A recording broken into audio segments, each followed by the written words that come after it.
Good afternoon, everyone. I'm delighted this afternoon to have with me the Chief Constable of Isle of Man Constabulary, Gary Roberts, who will provide an overview on how the Isle of Man Constabulary is dealing with the additional demand on its resources and the unique challenges presented by the coronavirus COVID-19 pandemic. Our police officers are another example of the dedicated professionals who are working tirelessly to protect our community, to support our vulnerable citizens, and to ensure the Isle of Man remains a safe place to live. On behalf of the people of the Isle of Man, I wish to thank them for their service.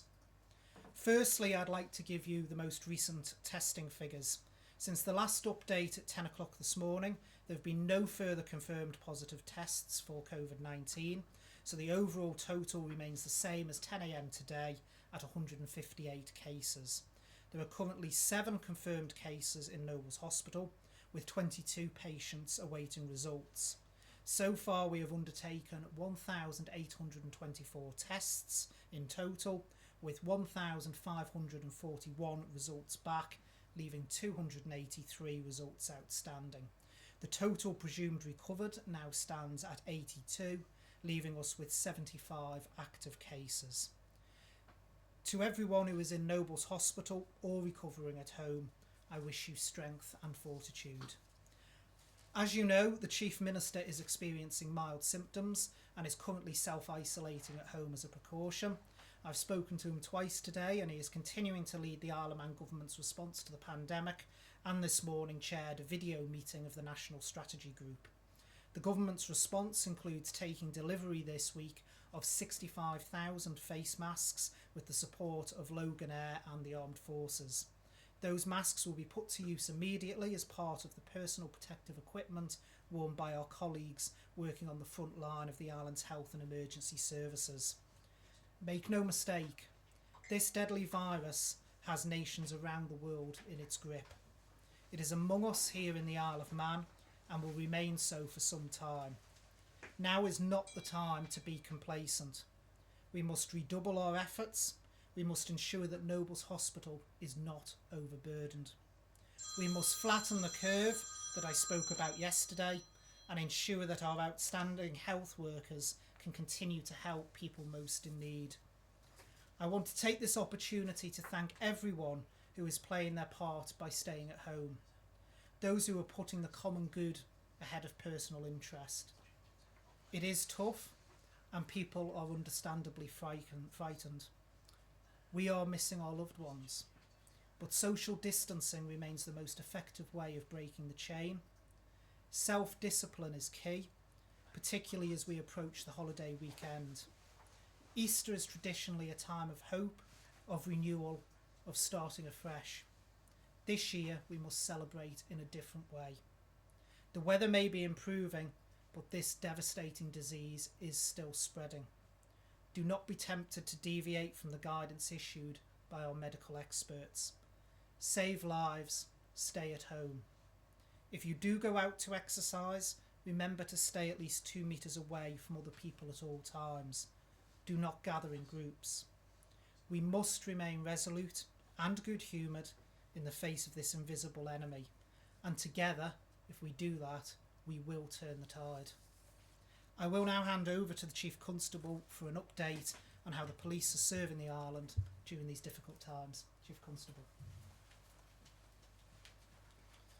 Thank you, Minister, and hello everyone. I'm grateful for the opportunity, and I'm pleased that the Minister recognised what my officers are doing, and I'm very proud of the efforts that they're putting in.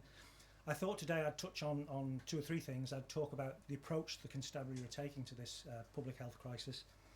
I'd talk about what's actually happening, and then I'd sort of cast my eyes to the future, and that resonates with what the Minister said about the weekend and Easter coming up. I'd start, though, I think, by just thanking everyone. I predicted with my colleagues at the start of this that most people, most of the time, would comply with what's required of them, and one of the things we found very clearly in the early stages, and as we get now into the 3rd week, that people are complying. The vast majority of people in the Isle of Man are doing the right things all of the time, which makes our job so much easier. And our job and our approach to this is very, very clear. Enforcement comes last. We will engage with people, we'll explain things to people, we'll encourage them to go home if they're in the wrong places, and ultimately we will enforce, because this is a public health matter and we haven't become a police state overnight, and it's important that the police can police the Isle of Man with the consent of the public. And when this is all over, I want us all to look back and say together we achieved what we needed to do to protect the health service. However, the tolerance levels that the Constabulary has are not boundless. Yet earlier this morning we arrested somebody for being breaching the regulations. We've also reported another person today for a breach of the regulations, and people will go to court if they don't take our advice. And our advice is very clear. The law says you can only go out for specific purposes, and if you go out for other purposes and you congregate in groups, then if you don't take telling, you'll find yourself facing the courts. And one of my counterparts in England and Wales, the Chief Constable of Devon and Cornwall, Sean Sawyer, last week said, if a fixed penalty notice changes somebody's mind, yet the deaths of thousands of people don't, there's something fundamentally wrong with those people. And I echo those comments, and I fully support them. So if our approach is a tolerant one, people need to know that that tolerance won't last forever. So what's happening? Life goes on. We still police as we would normally do. We're going to domestic disputes. We're going to deal with minor offences. We're going to deal with people who are in distress because of mental health issues. So policing is largely the same as it was before, except I can give you some figures on this. Crime has halved in the period of the lockdown, but domestic disputes have gone up by about 71%. Now the numbers are only low, but that indicates to us that people are finding it difficult to be with each other. Road traffic collisions have reduced by 85%. Now that for me is pretty spectacular and gives me comfort that the public are driving within the 40-mile-an-hour speed limits. But every day we go to between 30 and 40 calls about breaches of the COVID regulations. So this lies in the hands of the public. Just simply don't breach the regulations if you can. And if you see people breaching, then ring up the COVID helpline. Now the COVID helpline has been set up by the government to take some of the pressure off the Constabulary, and all the calls that go in there are handed on to the Constabulary to deal with. So that demand we think will be pretty constant, but then looking ahead, fine weather, Easter weekend, I really would stress to people, just hold your nerve. We're in this together, and we're in it not forever, but we're in it for a fixed period of time, and that fixed period of time will retreat if you don't comply with the law. So the more people breach the law, the more difficult it will be for the government to relax the regulations. So just hold your nerve, and as Easter comes, please don't go and deliver Easter eggs to your grandchildren, because that's not an essential journey. And we've found ourselves on social media talking about what is an essential journey. Exercise is essential, but driving 15 miles to exercise probably isn't essential, and we'll stop you if we find you and say this isn't an essential journey. So just be careful, we're all in it together, and we need to hold our collective and individual nerve, because we will get there in the end. A couple of pleas. The local farming community is asking people, really, do you need to exercise on land alongside farmland? Do you need to let your dogs off when people have recently had new lambs and they've had calves? Please just think very carefully where you exercise and why you exercise.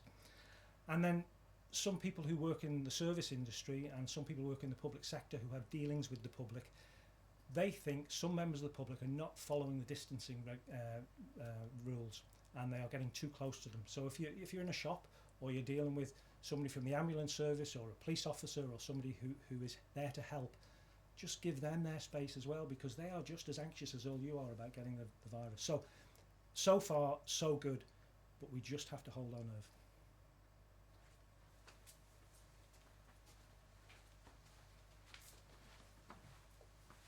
Thank you very much, Chief Constable. I'll now take questions from the press, and first up today we have Chris from Energy. Minister, I'd like to address the Chief Constable, if I may. Yeah, of course. Hello, Chris. Good afternoon. I hope you and all officers are keeping safe during this pandemic. First of all, how difficult have you found policing and adjusting to the new rules that government have put in place? Officers have found it a bit of a challenge at times, because the regulations have changed a couple of times, and they are constantly evolving. I'm so encouraged by what officers are doing. So to explain that, at the very early stages of this, we created what we called 2 COVID teams. So these were teams of officers who had enhanced public protection equipment, and they respond to nearly all of the COVID complaints. they've picked their job up incredibly well, and they are now a tremendous asset to us. The rest of the force, however, has been really flexible.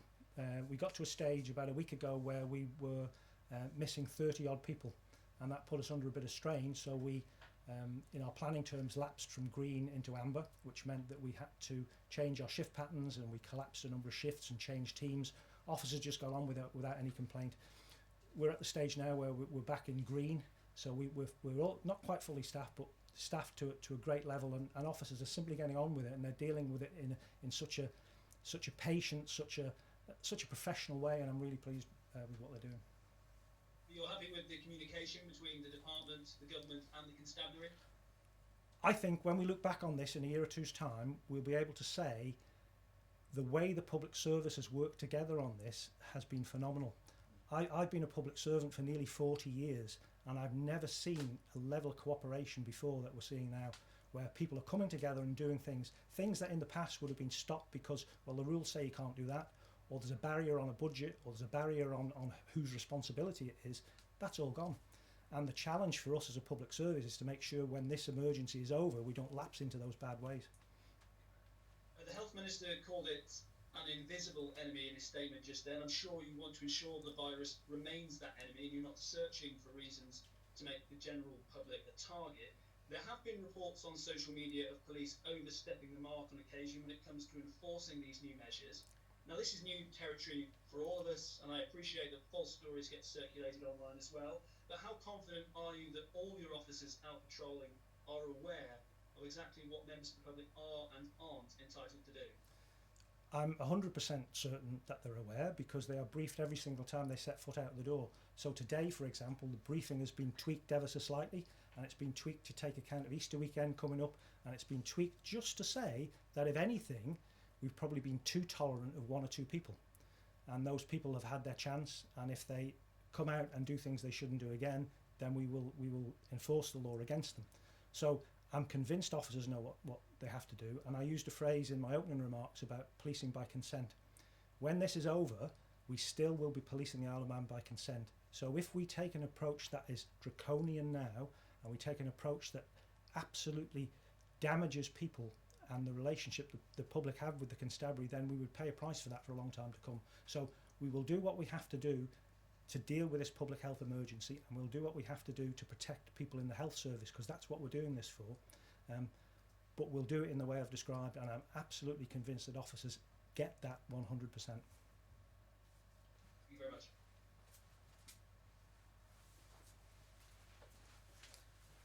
Okay, next up it's you, Josh, from ITV.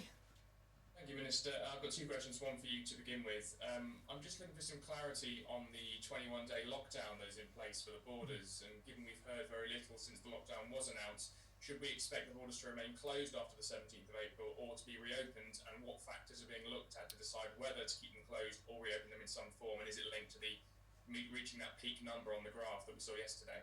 Right, so I touched on this very briefly at yesterday's press conference, just going into a bit more detail. There is a clinical assessment currently being undertaken as to where we are. We are still going to need about a week's worth of data to actually know that. People will have seen the graph that was put up on screen yesterday. The green line was the one that is now also on social media, but the green line is the one that's showing what our actual cases compared to the graph. It's still too early in that process, and we will be having to make decisions over the next week around where we're heading with the lockdown, and those decisions will be communicated to the general public at some point next week. But at this point, it's too early to make a clinical assessment on exactly where we are in that curve, and that is what is important that we need to base our decisions on. And my second question to the Chief Constable, please. Chief Constable, thanks for coming in today. My question is, do you feel the current rules and restrictions around social distancing are tough enough, given we're still hearing of a lot of people out at social gatherings on beaches, amongst other reports, given it can only take a few people for this virus to spread widely, and you said about up to 40 calls a day you can be receiving, could the message be stronger, or could we see the deterrent become greater over a period of time? I think it would be a failure if the law changed and became tighter. As I said in my opening remarks, nearly all of the people of the Isle of Man, nearly all of the time, are complying really well with this law. There are some people who will be tempted not to, and there are some people who are an antisocial nuisance in normal circumstances, and largely it's those people who are antisocial nuisances in these circumstances. So I would be worried if we had to tighten the law, because we are not in a police state, and we are all in this together. You know, my officers are no different than ordinary members of the public. They have their own fears about the virus. They have their fears about whether they'll infect their loved ones. And I think if the messaging is around that, and I talked before about what the Chief Constable of Devon and Cornwall had said, that message gets across to nearly everyone, and we are not afraid to enforce the existing laws against people who simply step out of line and won't take a telling. Thank you. Okay, next up we have Sam at Isle of Man Newspapers. Good afternoon, Sam. Good afternoon.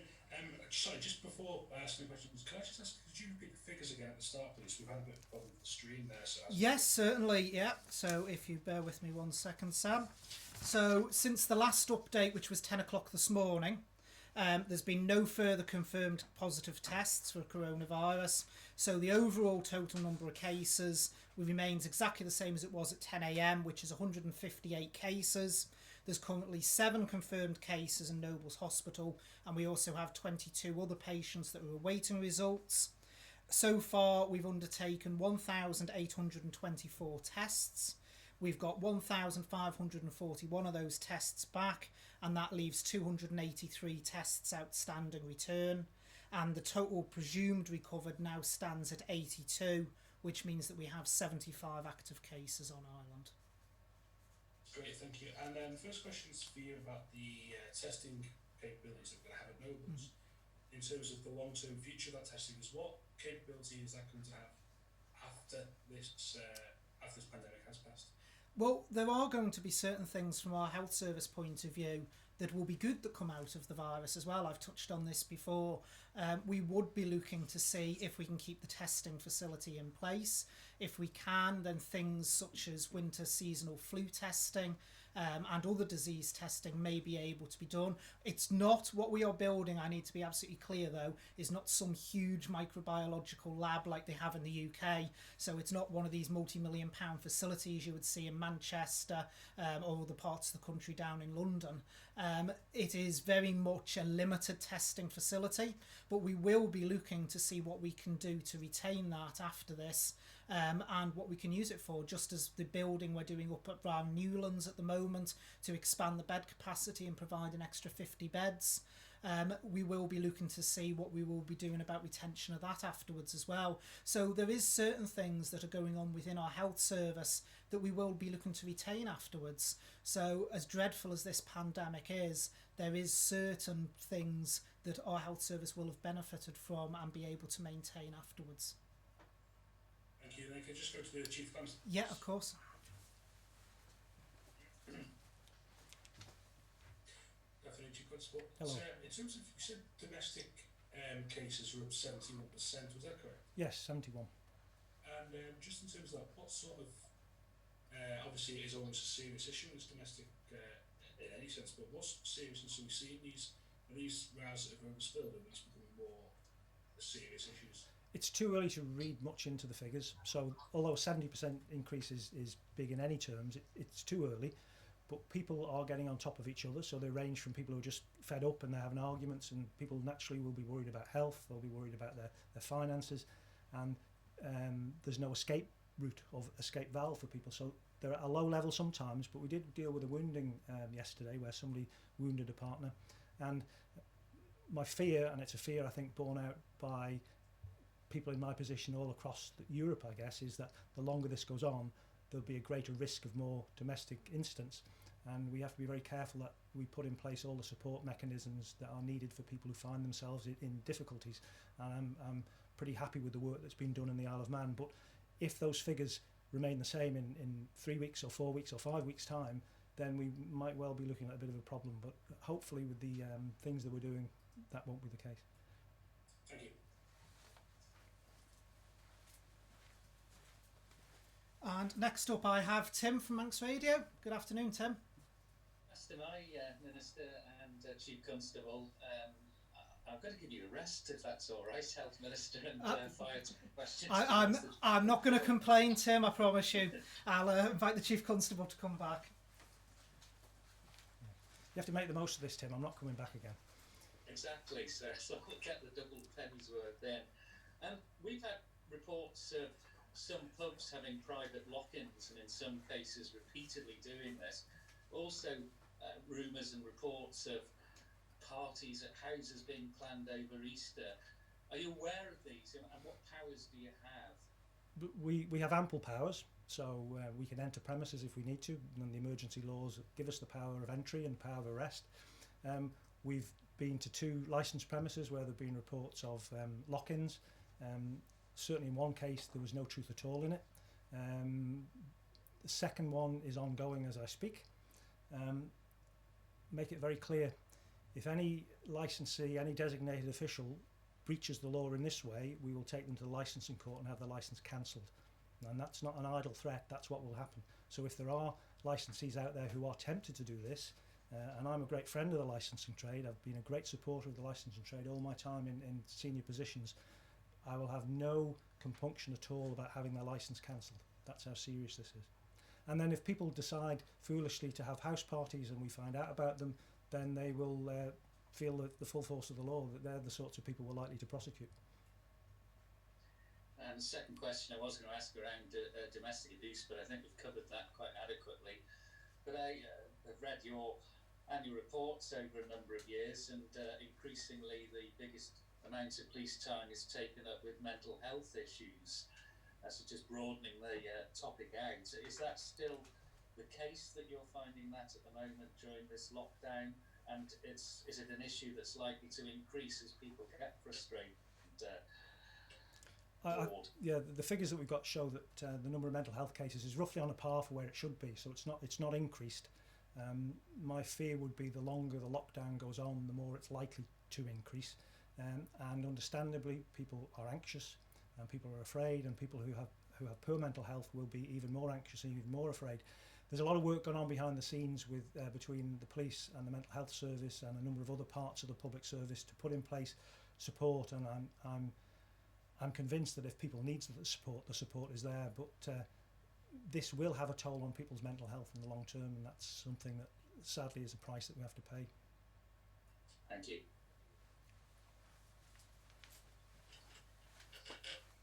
Just before we move on, I've been told apparently we've got some issues with the live streaming today.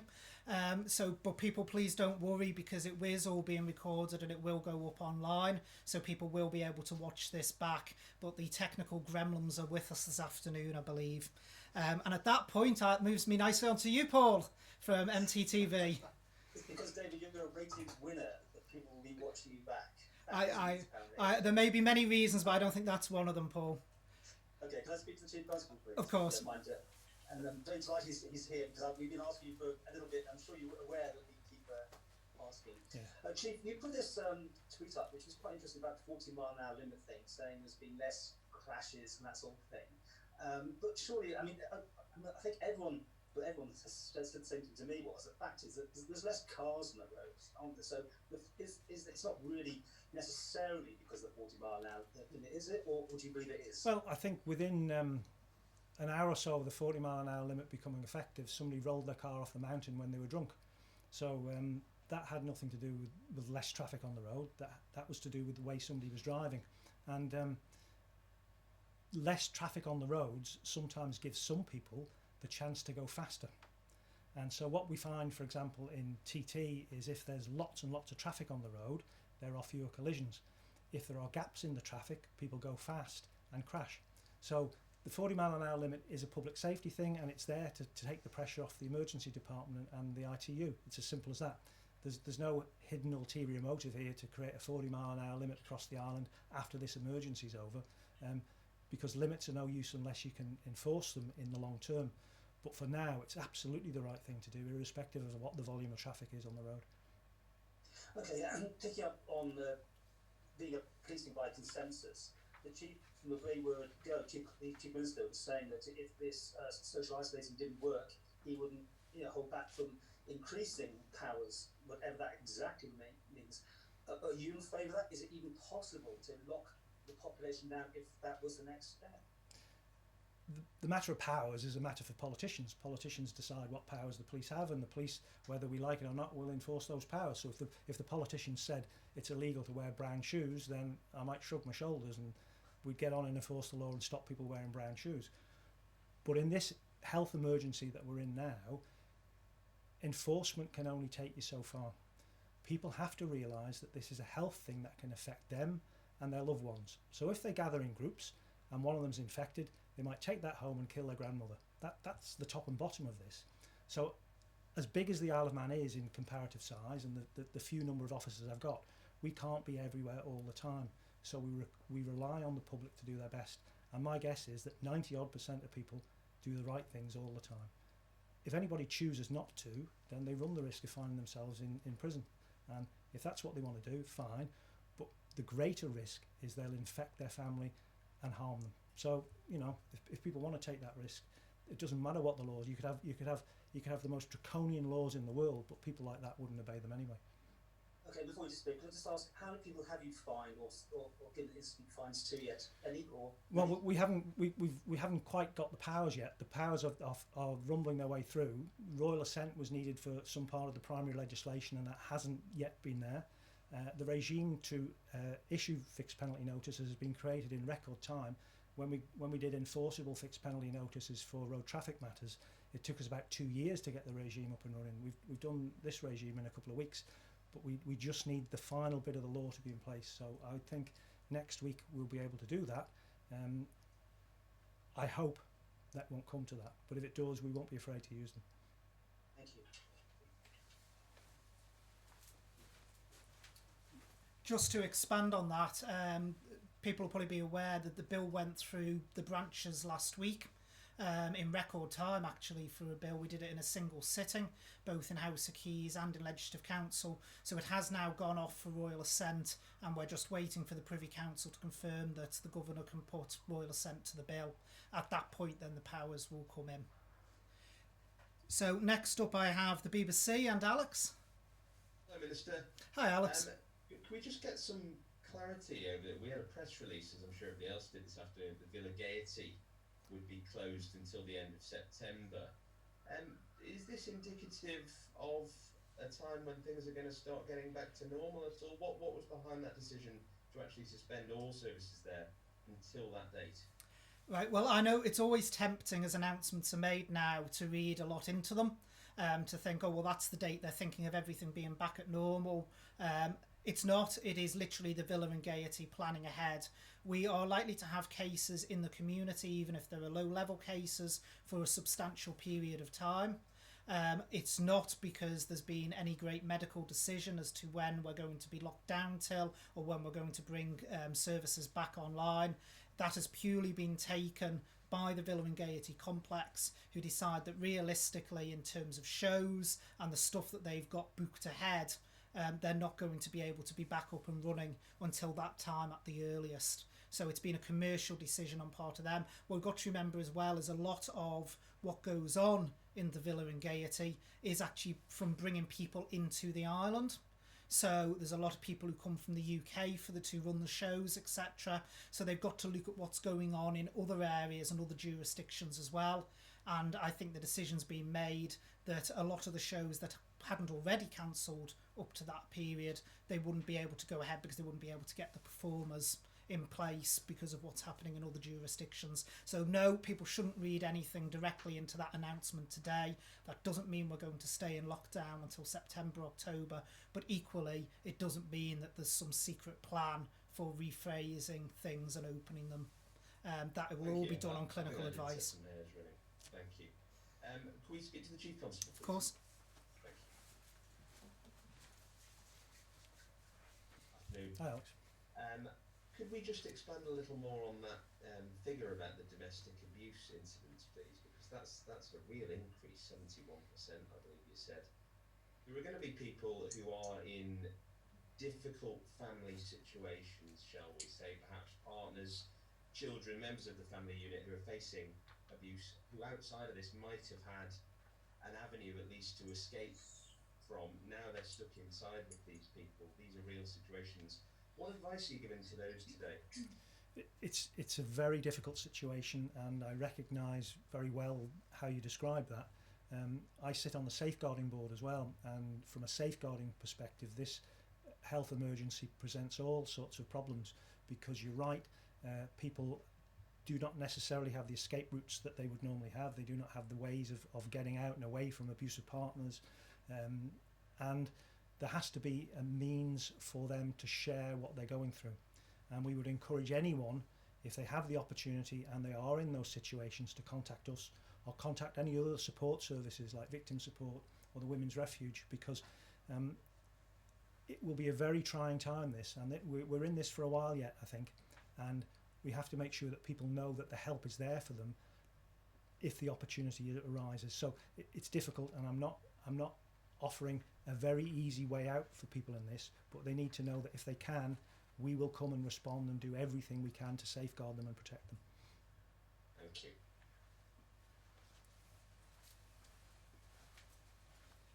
And she's waited very patiently till the end, but last but not least, we have Leanne from 3FM.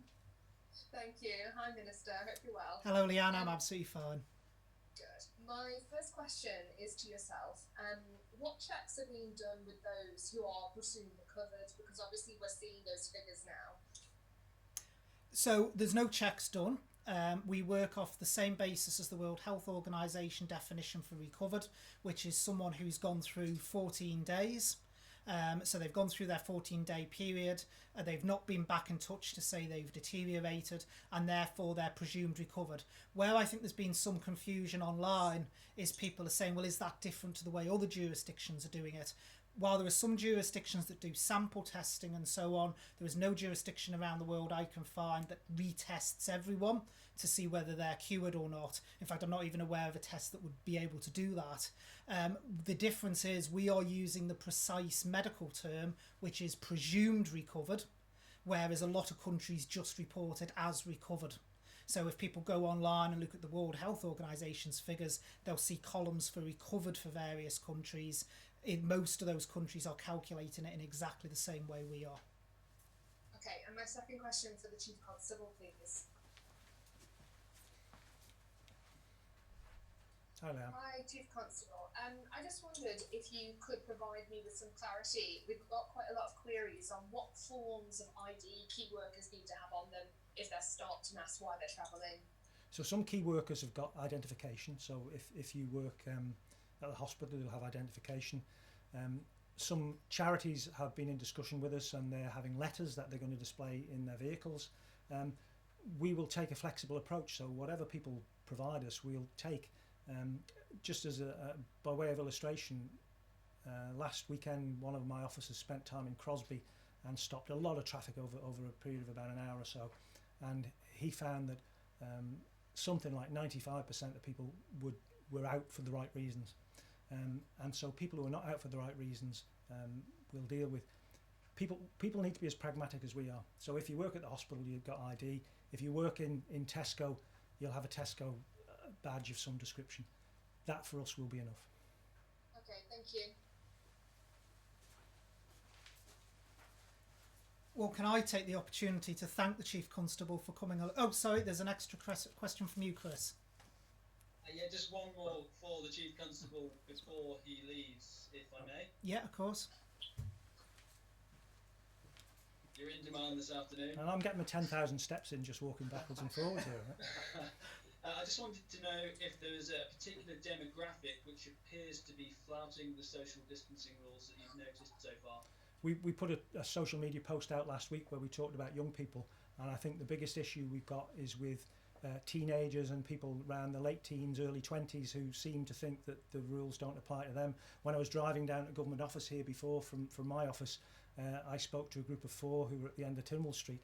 So I think it is that demographic, it is that set of younger people who probably feel immune to this. They probably feel that they're not vulnerable because they're fit and well, and they've read things that say that this only applies to elderly people. Well, it doesn't, and even if it did, as I said earlier, they'll be taking the virus back to their grandparents and killing them if it works out badly. So that's the group we have to get the message across to, I think. And in that case, if you stop them, do you take them back to their respective houses? Do you tell their parents to monitor them more closely, or what can you actually do? Well, if they're older teenagers, we can't. The parents have got nothing to do with it. But we've had dialogue within my team about our approach to parents, and I think we'll reach the stage, if that demographic, if that group of young people doesn't change its approach, where we will start holding the parents to account. Because as hard as it is with teenagers, you do have to know where they are. And recently Castletown Town Commissioners closed Poulson Park, I think, because they were concerned about young people gathering in the park at night. Well, their parents need to know where they are, because they can't be out because they're breaking the law. It's as simple as that. Thank you for your time this afternoon. Okay, thank you. Just before I take the additional question from Paul, just to add to that, young people most certainly aren't immune, and it's important that we get the message across that they aren't. In the UK, of course, they have tragically seen the death of a 15-year-old, which is their youngest victim. So it is important to re-emphasise that message again, that young people are not immune from this virus. It's a horrendous disease, and it affects all of us throughout our community. So Paul for another question next, then Sam, and then Tim. Thank you, David. It's for you, actually. David, So it's for me. Oh, it's for me. I'm popular again. Well, I have to ask you a question. How is the Chief Constable? Have you spoken to him today? And when is he likely to get that text message to say he has or hasn't got it? So obviously the reporting times changed. Well, I'm hoping you meant Chief Minister, not Chief Constable, first of all, Paul, since the Chief Constable is here with me, and you're telling him something he doesn't know. In relation to the Chief Minister had his tests done in the same way that everyone else does. It has gone off for processing, and it will come back in due course. We touched on this yesterday. There's been no special treatment for the Chief Minister. He will be in the processing queue along with everyone else awaiting it back. But the important thing to emphasise is, regardless of whether the test result comes back as positive or negative, the Chief Minister will still be required to self-isolate just like everyone else for the 14-day period. He is absolutely fine. I spoke to him this morning, and also I've been in contact with him throughout the day. He chaired the National Strategy Group remotely this morning via video link, just as we're chatting now, and he's showing the signs of the cough and the fever, but he is running the Isle of Man government as normal. Okay, Sam next, and then Tim. Paul actually stole my thunder a little bit. Actually, can I go to the Chief Constable again? Of course.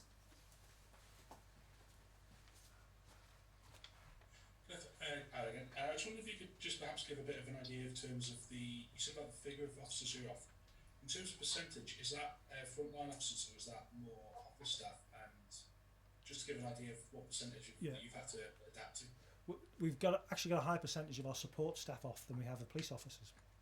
I think the last figures I saw said we're about 14% absent, which is okay. So we've used a planning model that was set out a couple of months ago by the National Police Chiefs Council in England, which gave us a red, green,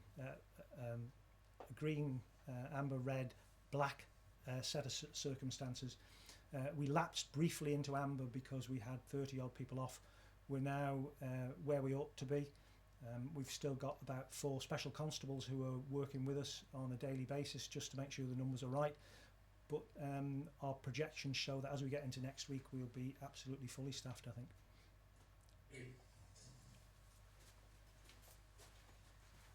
And then last question of the day goes to Tim. And it is to your good self. Since this morning's update and this afternoon's, it's great, no more confirmed cases, but I work it out that we've only had 2 more tests back since this morning. Is there a pattern of when we get the tests back to the island, or is it just very random? It literally depends upon the labs. Obviously, it will be a lot more of a pattern when we've got the testing facility here on island. But as you would expect, and you've got to appreciate, in the UK, the labs are under pressure. They're dealing with 16,000 plus tests a day. They're not just processing our tests, they're processing tests in the Channel Islands, the high volume of testing in the UK that's increasing now. They've gone back to community testing, which we never gave up. So it can vary. And I wouldn't read too much into the individual numbers on a daily basis. I think what's important is we look over a period of time, and that's what I keep emphasising, because I do get people who get in touch with me and say, oh, that's excellent, there's only 2 more confirmed cases today, it's going away. And I always stress to people, we need to take a long-term picture at this. We can't just look at it with individual days at a time. We need to be taking a look at weeks at a time to see any trend data. So can I thank the Chief Constable for coming along today? I'm sure it's been very informative for people, so thank you very much, Chief Constable. I would also like to add my thanks for all that the emergency services are doing at this time.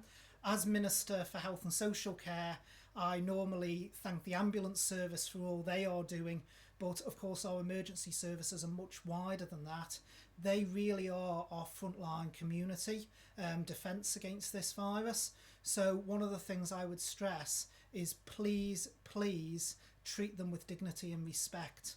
If you see police officers out and about, if they stop you to speak to you, please at all times treat them with dignity and respect.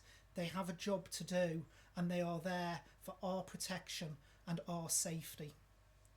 I would like to end with a round off of some shout outs. So the first one today goes to the People of Peel Support Group. This valued community organisation has been in existence since 2011 and has almost 2,000 members. It offers a wide range of help and information for our friends in the west of the island. The group is currently providing online pilot classes, some uplifting photographs, the new opening times for the post office and details of delivery services offered by local restaurants. One particularly eye-catching image is a picture taken at Peel Promenade yesterday afternoon that caught my eye at 3 p.m. On a lovely sunny day, Peel Promenade was deserted. Nobody was out. Everyone was staying at home and saving lives. So well done to the people of Peel. Our second shout out goes to Corinthians Football Club, which has donated the magnificent sum of £1,000 to Isle of Man Food Bank. The club made the donation to support those in need and to raise awareness of those requiring help during these difficult times using the hashtag #BeKind. The food bank is grateful for the club's support and is hoping that we can all show COVID-19 the red card very soon. Another nomination for a shout out has come from a pregnant woman whose husband is employed at the power station. He is working long shifts while continuing to support his wife and their disabled son. He is her hero, along with the team at Manx Utilities at the power station who are helping to keep the island running. I would also like to give a shout out to all those with the youth service who have been helping deliver the courier across the island. Many in our community don't have or can't use the internet access and so still rely on our print media. So thank you to all those helping to keep those residents informed. Also, as Minister for Health and Social Care, I'd like to personally thank the housekeeping service across all of the department's estates for all they're doing in continuing to work as diligently as ever during this difficult time.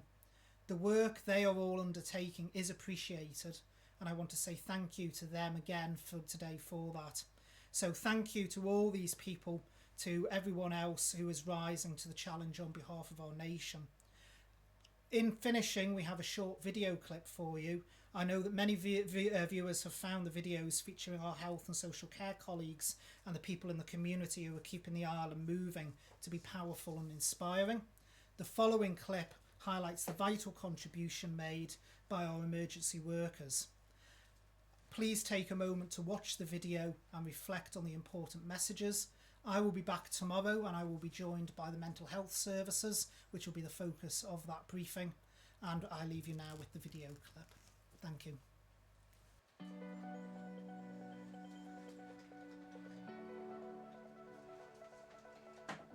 Coronavirus has impacted the way that we live and interact as a community. And it means we're asking you to help us. To help our community. From emergency services to manning call centres. From community testing to being there for you when you need us. We are working hard to keep our island safe at this challenging time. We're all in this together. For your island, for your community, please stay at home. For your island, for your community, please stay at home. For your island, for your community, please stay at home. For your island, for your community, please stay at home.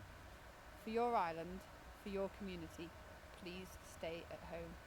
For your island, for your community, please stay at home.